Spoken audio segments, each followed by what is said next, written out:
Daisy Miller, A Study in Two Parts by Henry James. Part 1. At the little town of Vevey in Switzerland, there is a particularly comfortable hotel. There are indeed many hotels, for the entertainment of tourists is the business of the place, which, as many travelers will remember, is seated upon the edge of a remarkably blue lake, a lake that it behooves every tourist to visit. The shore of the lake presents an unbroken array of establishments of this order, of every category, from the grand hotel of the newest fashion, with a chalk-white front, 100 balconies, and a dozen flags flying from its roof, to the little Swiss pension of an elder day, with its name inscribed in German-looking lettering upon a pink or yellow wall, and an awkward summer house in the angle of the garden. One of the hotels at Vevey, however, is famous, even classical, being distinguished from many of its upstart neighbors by an air both of luxury and of maturity. In this region, in the month of June, American travelers are extremely numerous. It may be said, indeed, that Vevey assumes at this period some of the characteristics of an American watering place. There are sights and sounds which evoke a vision, an echo of Newport and Saratoga. There's a flitting hither and thither of stylish young girls, a rustling of muslin flounces, a rattle of dance music in the morning hours, a sound of high-pitched voices at all times. You receive an impression of these things at the excellent inn of the Trois Couronnes, and are transported in fancy to the Ocean House or to Congress Hall. But at the Trois Couronnes, it must be added, there are other features that are much at variance with these suggestions. Neat German waiters, who look like secretaries of legation. Russian princesses sitting in the garden. Little Polish boys walking about, held by the hand with their governors. A view of the sunny crest of the Dent du Midi and the picturesque towers of the castle of Chillon. I hardly know whether it was the analogies or the differences that were uppermost in the mind of a young American who, 2 or 3 years ago, sat in the garden of the Trois Couronnes, looking about him rather idly at some of the graceful objects I have mentioned.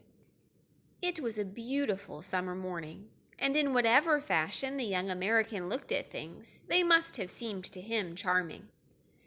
He had come from Geneva the day before by the little steamer to see his aunt who was staying at the hotel, Geneva having been for a long time his place of residence.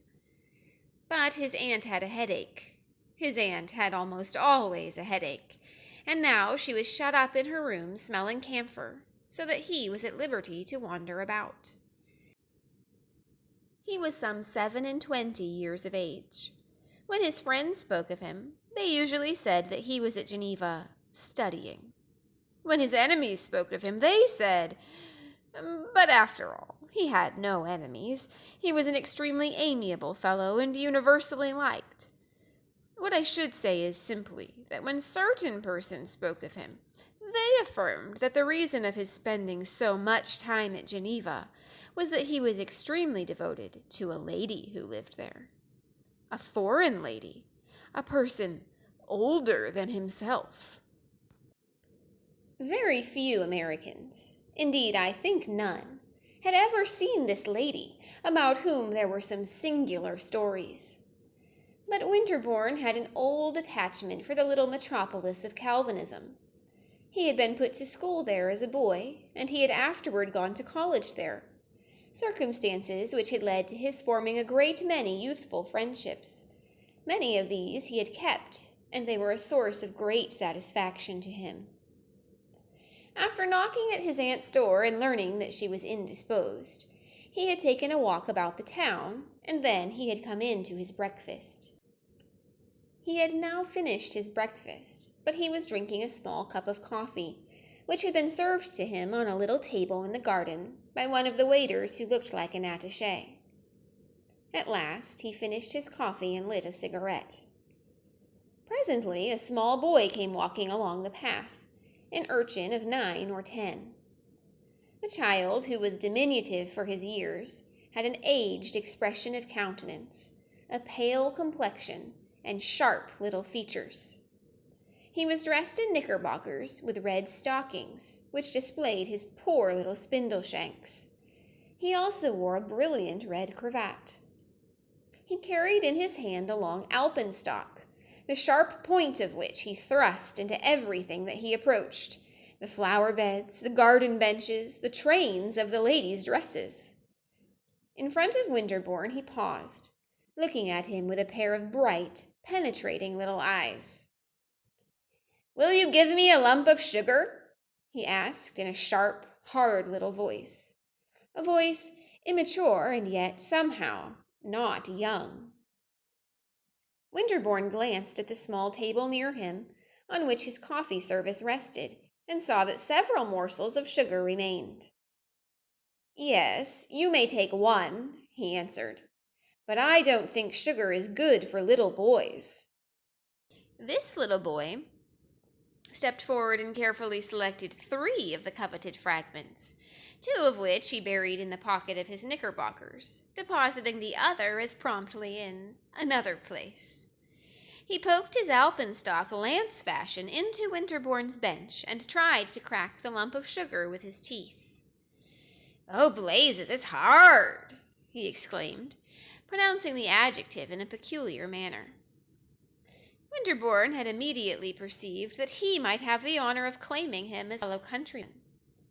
"Take care you don't hurt your teeth," he said paternally. "I haven't got any teeth to hurt. They have all come out. I have only got 7 teeth. My mother counted them last night, and one came out right afterward. She said she'd slap me if any more came out. I can't help it. It's this old Europe.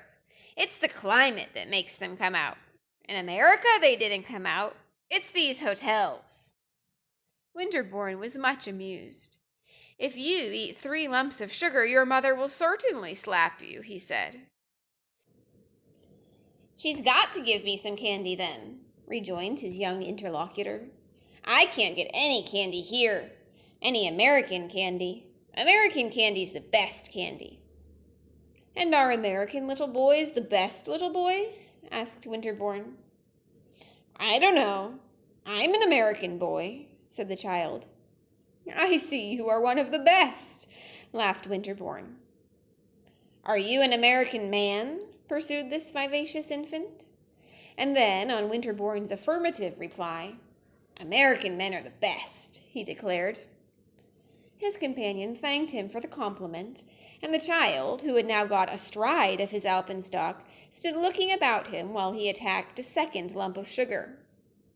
Winterbourne wondered if he himself had been like this in his infancy, for he had been brought to Europe at about this age. "Here comes my sister," cried the child in a moment.